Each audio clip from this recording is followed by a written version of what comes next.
બનાસકાંઠાના દાંતા ખાતે આદિવાસી સમાજે રાજ્ય સરકાર અને પ્રભારી મંત્રી બળવંતસિંહ રાજપૂતનો ઉગ્ર વિરોધ કર્યો છે। આદિવાસી વિદ્યાર્થીઓને જાતિના દાખલા મેળવવામાં પડતી મુશ્કેલીઓના કારણે આ વિરોધ પ્રદર્શન યોજાયું હતું।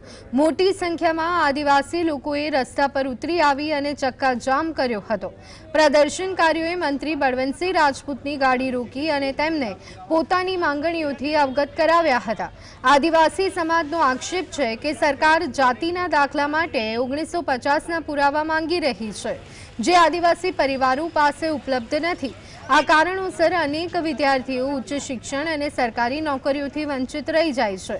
દાંતાના ધારાસભ્ય કાંતિ ખરાડી પણ વિદ્યાર્થીઓ અને સમર્થકો સાથે આ વિરોધ પ્રદર્શનમાં જોડાયા હતા। સરકાર વિરોધી સૂત્રોચ્ચાર સાથે કરાયેલા આ ચક્કાજામના કારણે મંત્રીની બેઠકમાં પણ વિક્ષેપ પડ્યો હતો।